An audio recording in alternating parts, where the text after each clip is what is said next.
பொருட்களின் விலைகள் சடுதியாக குறைவடையும், அதே போன்று அதீத வரிகள் குறைவடையும், இதே போன்று வாழ்க்கை செலவு குறைவடையும் என்று மக்கள் எதிர்பார்த்தார்கள். ஆனால் இன்னும் அது இடம்பெறவில்லை.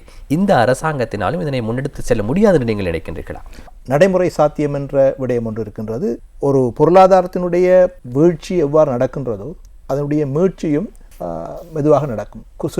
சுருக்கமாக சொல்ல போனால் வீழ்ச்சி மிக தீவிரமாக குறுகிய காலத்தில் இடம்பெற்றாலும் கூட அதனுடைய மீழ்ச்சி என்பது ஒரு கால இடைவெளியில் தான் இடம்பெற முடியும். அரசாங்கம் பதவிக்கு வந்த ஒரு சில மாதங்களிலேயே அனைத்தையும் தூக்கி நிறுத்திவிடலாம், மாற்றிவிடலாம் என்று எதிர்பார்ப்பது ஒரு பொய்யான விஷயம். அவ்வாறு செய்யவும் முடியாது.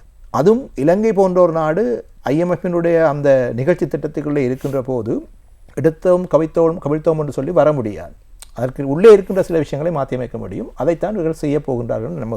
நமக்கு தெரியும், இந்த IMFினுடைய ஒரு நிகழ்ச்சி திட்டத்துக்குள்ளே சென்ற ஒரு நாடு அதிலிருந்து மீள்வதாக இருந்தால் ஒன்றில் அதனை முற்றாக நிறுத்திவிட வேண்டும். அப்படி இல்லாவிட்டால் அதனை நடத்தி கொண்டே அதிலிருந்து சில சலுகைகளை பெற முடியுமா என்று யோசிக்க வேண்டும். இலங்கை பொறுத்தவரையிலே இந்த 2ஆம் கட்டம் தான் சாத்தியமானது என்று இப்போ இருக்கின்ற ஆட்சியாளருக்கும் புரிந்திருக்கிறது. தேங்காய்க்கு ஒரு பெரும் தட்டுப்பாடு நிலவுகின்றது, விலை அதிகரித்திருக்கின்றது, அதே போன்று அரிசிக்கு ஒரு பெரும் தட்டுப்பாடு இருக்கின்றது. இந்த சூழ்நிலையிலே அரசாங்கம் அரிசி இறக்குமதி செய்ய தீர்மானித்திருக்கின்றது.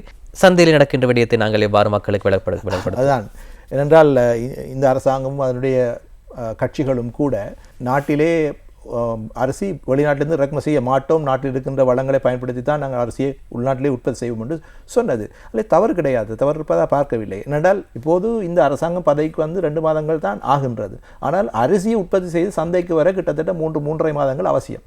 ஆகவே இந்த அரிசி தட்டுப்பாட்டுக்கு இப்போதைய அரசாங்கத்தை குற்றம் சொல்வதால் பிரயோசனம் இல்லை. அதே போல தான் தேங்காய் பயிர் அழிவுகள் மிக மோசமாக இடம்பெற்றிருக்கின்றன. இப்போது வருகின்ற இந்த விலங்குகளுடைய பெருக்கம் காரணமாகவும் வானிலை மாற்றங்கள் காரணமாகவும் மிக மோசமான ஒரு விளைச்சல் வீழ்ச்சி ஏற்பட்டிருக்கின்றது. அது தேங்காய் உற்பத்தியிலே மிக கணிசமான பாதிப்பை ஏற்படுத்தியிருக்கின்றது. மேலும் அந்த தோட்டங்களை சரியாக பராமரிப்பதற்கு உகந்த தேவையான வளமாக்கிகளை 2019ஆம் ஆண்டிலிருந்து பெற முடியாத ஒரு சூழலில் இருந்தமையும் மிக முக்கியமான காரணமாக பார்க்கலாம்.